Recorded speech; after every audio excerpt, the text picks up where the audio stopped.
Hi, folks, and welcome to another episode of Careers and Coffee. Now, this afternoon, I'm absolutely delighted to be welcoming some of the nice folks from the Aviatrix project, which is all about encouraging more people to get into aviation as a career.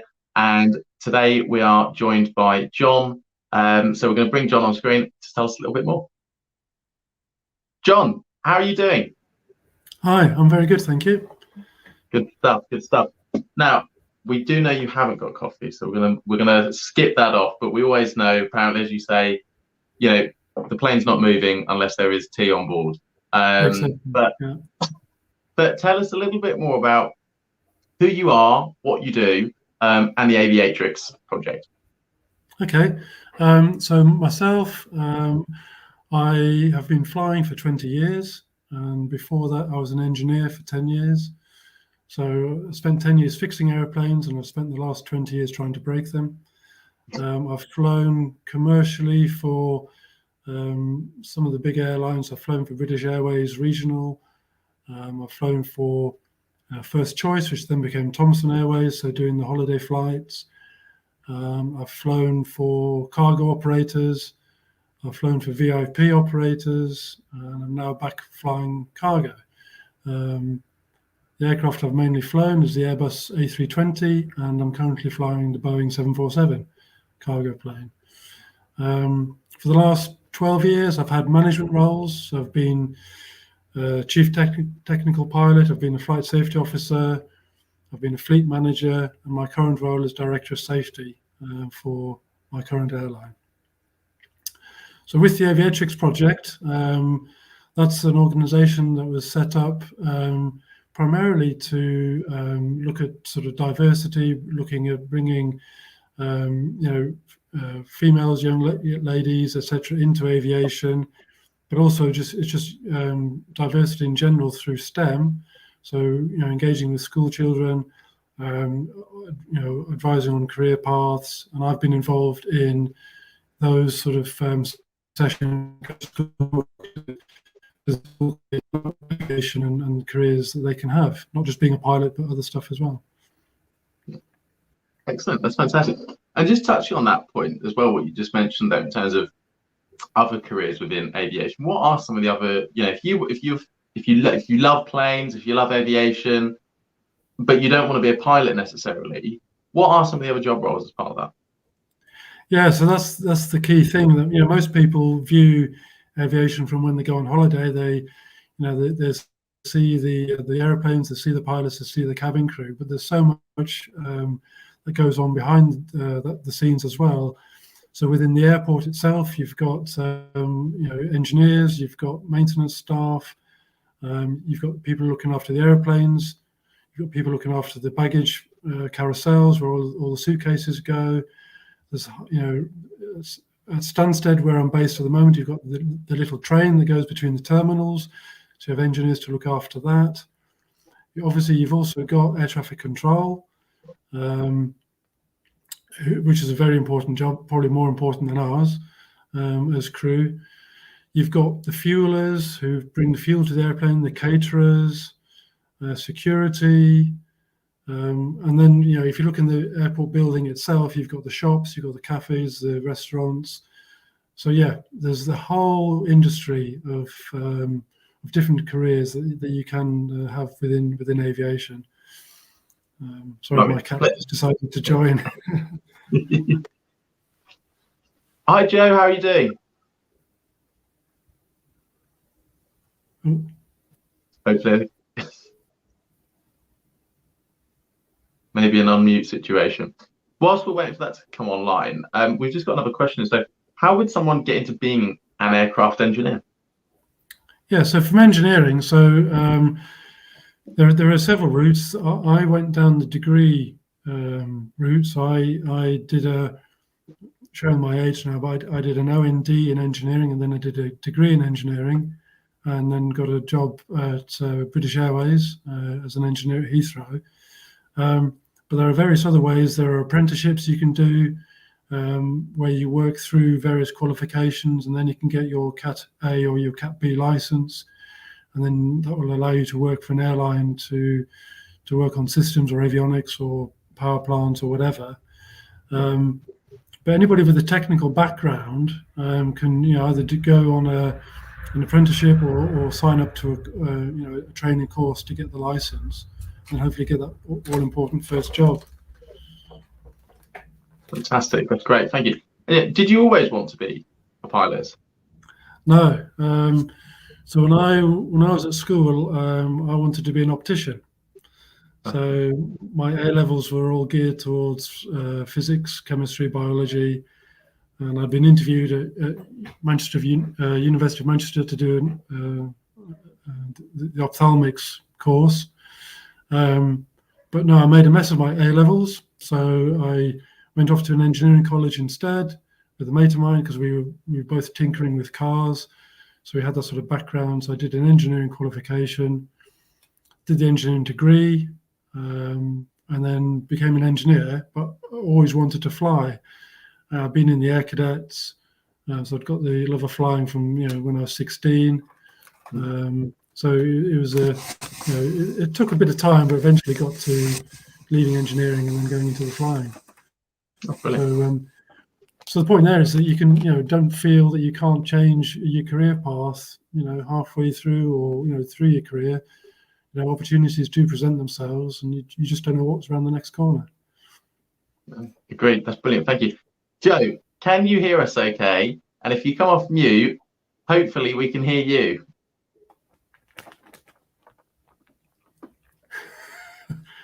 Looks like still no luck. I'll keep interrogating John. If you can find headphones, that might help. John, so you talked a little bit around, I suppose, sort of diversity, particularly around aviatrix, and trying to encourage more young women and girls into this as a sector. Yeah. Why do you think there is such a lack of diversity? Is it because it's a difficult sector to get into? Is it expensive to be able to become a pilot and to get into the industry? Why? Yeah, it's a mixture of all of those, really. Stereotypically, it's always been viewed as a male-dominated sort of career. Females, I guess, more looking at the cabin crew side as well. But also, when you look at sort of the films back in the day, TV adverts, it was always male-dominated. And then certainly from an engineering side, it wasn't seen as a glamorous career to go into. But also from the schools, there was certainly when I was at school as well, you were geared down certain career paths. You weren't given that choice. Okay, you're a bloke, you should look at engineering or whatever. Or you're a girl, you should look at these careers. And it has proven difficult to shed that to a certain extent. I look at my company now. We have one female pilot in our company, and out of 90 pilots. So something that we're acutely aware of, and we know through the industry. I think ICAO are now saying that by 2025 they want to have these percentages up to about 25% of females in engineering and in flying. So it's even more important now that when we go out to the schools and we just make known that these career paths are available to anybody. From your background doesn't affect whether you can become a pilot or not. What's one of the best routes into sticking with the topic of conversation to becoming a pilot? Yeah, so I guess the easiest way, but the most expensive way, is to sign up for a full-time course and basically go from zero to what you call a frozen ATPL, the Air Transport Pilot's License. So there are schools like Oxford or L3 down at Southampton, where they'll take you on from no experience and put you through the whole program. But that's very expensive. That could cost anything from 120,000 pounds to do that.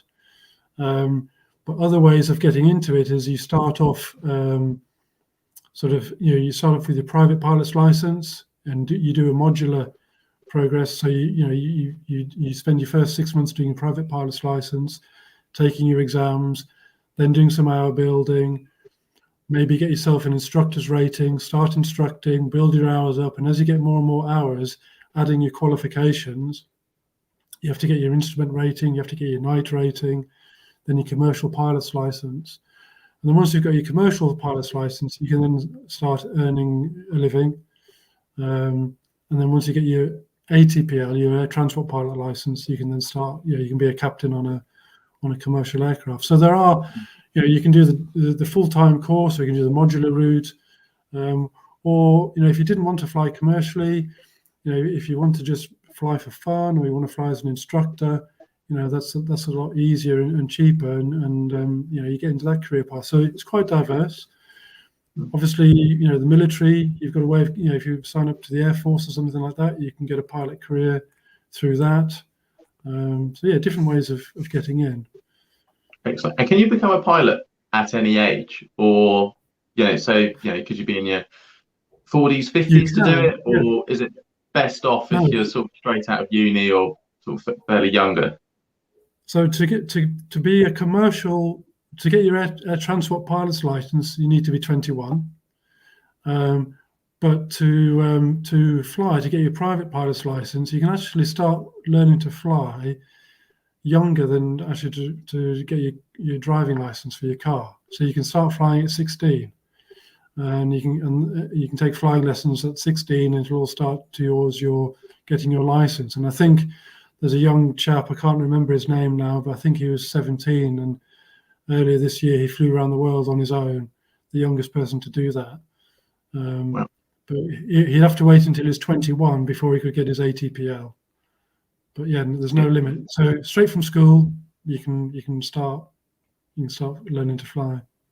There's hope for me, yeah.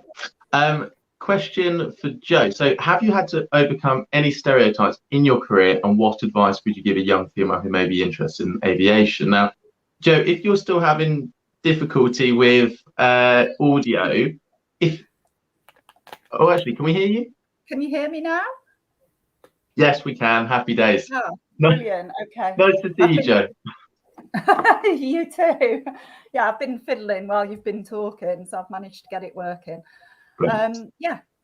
So yeah, lovely to meet you. As I say, I'm Joe, and I'm the one of the directors at Aviatrix. So I've worked for airlines as well as airports. I did work for MAG, which is Manchester Airport Group, and I looked after all the education there. And then I moved across to one of the low-cost carriers, Ryanair, and did some time in the engineering department there. In terms of stereotypes, not so much at MAG. One of our senior directors is a woman, and they always were very supportive, regardless of whether you were male, female, background. So the actual sort of airports, not so much. Ryanair, believe it or not, the head of AES, who do the sort of aircraft engineering here at Stansted on behalf of Ryanair, is a woman. And she started out just as, she did a Cat A, I think, and then just basically worked her way up, and now she's one of the directors of the company. So again, very, very supportive. And within Ryanair, in Hangar 10 and down on the line at Stansted, there are probably, 6 or 7 women. And very, very inclusive. I mean, it is kind of a male-dominated area. So you've really got to sort of stand up for yourself and get involved. But yeah, it was never any problems for me. Never any problems. I was welcomed, into the world of aviation. Excellent. And just while we have you as well, so in regards to Aviatrix, now you folks obviously go around and do some amazing work with schools and colleges to encourage young people into this industry. What are some of those sort of do you do any activities with young people? Do you have sort of role models go along? What could a school expect? Yeah, so we have a team of volunteers up and down the country. So when a school contacts us, then we sort of get as much information as to what they're after, whether it be sort of like more of an engineering focus, more of a sort of pilot focus. And then we contact our volunteers and they will go out to the school and do talks. Sorry, my dog's barking. I do apologise. 2 seconds. Harry? Can you just move Jake, please? I can't compete with the dog. That's fine. Typical, isn't it? Never work with kids and animals, that's what they say. So yeah, we liaise with the school, and usually we do talks. So it could be a captain that will go out and talk about, similar to what John's done, about how to become a pilot and sort of the routes into it and the pros and cons. And we do activities as well. So I've got, when I worked at Manchester Airport Group, obviously I was sort of like the head of education there, and I developed a lot of aviation themed activities. So, you know, we could go in for a morning and work with a particular year group if that was something that a school was interested in, or alternatively we can just go in and do an assembly. We're quite flexible really, and because we've got such a lot of knowledge and such a, you know, a lot of volunteers, we can sort of tailor it to meet the school's requirements. Fantastic. And yeah, one of the things that we do in our work, again, you sort of engaging with young people and employers, key part of that is transferable skills, soft skills that can be in any industry, whether you are an astronaut or a florist, you're still going to need to be able to work in a team and be able to speak with folks. What are some of the key sort of soft and transferable skills that, aside from the obvious around actually flying a plane, that you folks use day to day, that a lot of young people might think, actually, well, yeah, I work in a team at school and I can see how I can then relay that into the industry? Yeah, well, I mean, John, you've probably got some comments on this as well, but definitely teamwork. Obviously, working with a crew. So you've got the guys on the flight deck, and then obviously you've got the, you know, in terms of sort of passenger airlines, you've got the crew. So the crew resource management links into teamwork quite nicely. The very obvious communication skills. Certainly if you're looking at sort of cabin crew as opposed to pilots. But having said that, John, I think, you know, you need good communication skills, don't you, to be a pilot? Yeah, so, you know, communication is key really. And just with my own company, we have 14 different nationalities of pilots flying for us. And then when you mix that with the destinations we go to around the world, you might have a German pilot talking English to a Russian engineer, and you know, it's very critical and crucial that they actually understand what it is the you know, the message that they're trying to convey. So communication skills, teamworking is vital, but also it's a case of, you know, being able to empathize. You need to, you know, listen. You need to take people's information, come up with a decision, and then, you know, come up with a plan and make a decision and take that forward. So you need to be inclusive. You need to get everybody's idea, especially if there's a problem and you need to sort it out. And there might only be 3 of you on the plane. You need to talk amongst yourselves, get all the ideas. So you need to be able to, you know, solicit ideas, listen, but then be, you know, as a captain, you then have to be, you know, decisive and say, okay, this is what we're going to do. But you need to have brought those other people in the team with you so that they all know what they're going to do. So communication skills is key. The other thing, one of the main things that I always talk about certainly to the younger or the new pilots, is you don't need to rush. You know, you can take time, sit on your hands, think about what's happening. You know, don't rush into making a decision.